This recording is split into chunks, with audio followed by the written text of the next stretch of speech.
माघार झाली तुमच्या उमेदवाराची? रणधुमाळी हा शब्द चुकीचा आहे. महाराष्ट्रामध्ये मला वाटतं 17 जागांसाठी निवडणूक आहे विधान परिषदेत. काही अपवाद वगळता महाविकास आघाडीकडे तेवढं बळ जरी नसलं तरी पण जागा बिनविरोध होऊ नये ही भूमिका महाविकास आघाडीनं घेतली आणि त्यानुसार मग सातारा असेल, कोकण असेल, पुणे असेल, अन्य काही ठिकाणी महाविकास आघाडीनं विदर्भात हे नागपूर असेल, यवतमाळ असेल, मराठवाड्यामध्ये हिंगोली, नांदेड अशा ठिकाणी महाविकास आघाडीनं आपले उमेदवार उभे करून विरोधी पक्षाचं जे अस्तित्व आहे ते दाखवण्याची तयारी सुरू केली. पण रणधुमाळी ही महानगरपालिका निवडणुका किंवा विधानसभा, लोकसभा आणि आता ग्रामपंचायतीत सुद्धा राज्याचे मुख्यमंत्री, उपमुख्यमंत्री विमानं घेऊन फिरतात, चार्टर, हेलिकॉप्टर, त्याच्यामुळे तिथे रणधुमाळी असते. विधान परिषद निवडणुका ज्या अत्यंत गोपनीय पद्धतीने, ज्याची रिझर्व्ह बँक मोठी, बरं, त्याची रणधुमाळी जास्त हे मी पाहतो. पण नाशिकमधलं म्हणाल तुम्ही तर नाशिकमध्ये काय होतंय पाहूया. नाही, पण लढवय्या म्हणून तुमच्याकडे बघितलं जातं शिवसेनेकडे. आपण माघार का घेतली साहेब? यावर खूप मोठे प्रश्न उपस्थित होत आहेत. खरं म्हणजे दोन उमेदवारांनी अर्ज घेतले होते आपल्या. एक सांगतो की या विधान परिषदेच्या संदर्भात यावेळेला मी सक्रिय नव्हतो, मी नाही आहे, मी दुसऱ्या कामात होतो आम्ही सगळे.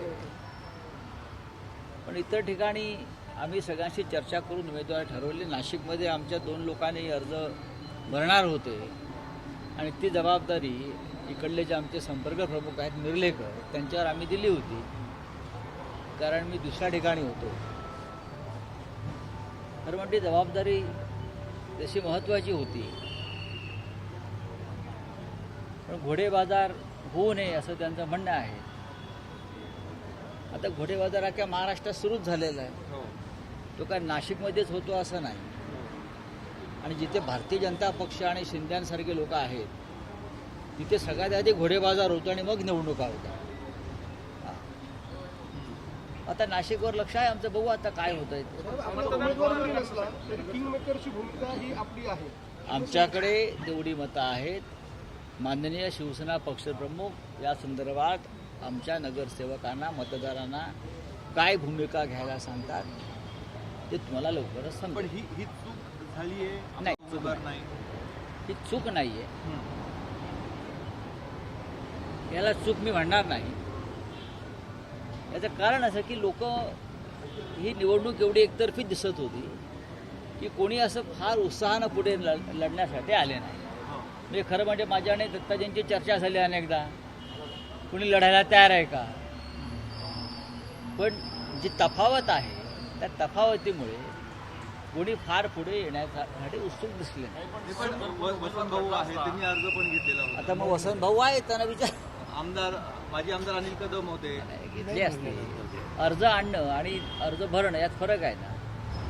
पक्षाच्या आदेशानं अर्ज नक्कीच नॉमिनेशन त्यांनी आणले होते, पण शेवटी तो उत्साह असायला पाहिजे, तो दिसला नाही. समोर महायुतीकडून शिंदे शिवसेनेचे उमेदवार आहेत आणि असं असताना आपण त्यांना बाय दिला काय चर्चा करा नाही, असं देखील बोलून दाखवलं की कुठे यायची वेळ मला तसं वाटत नाही. मिर्लेकर साहेबांचं काही गणित चुकतंय मला तसं वाटत नाही. शिंदेच्या सेनेला ही निवडणूक फक्त नाशिकपुरती आहे का? नाही, महाराष्ट्रात बऱ्याच ठिकाणी या निवडणुका आहेत. त्याच्यामुळे ज्याला यातलं आर्थिक गणित कळत आहे ते असं कोणाचं चुकलं किंवा काय असं असा प्रश्न निर्माण करणार नाहीत.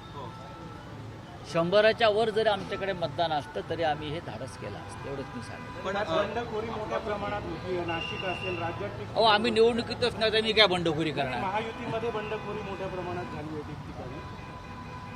नाशिकमध्ये भाजपचेच जिथे बंधूंनी उमेदवारी अर्ज भरला, पुण्यामध्ये चांगलं आहे ना. वेगळ्या ठिकाणी बंडखोरी. नगरसेवकांना, मतदारांना आर्थिक बळ मिळेल त्याच्यामुळे.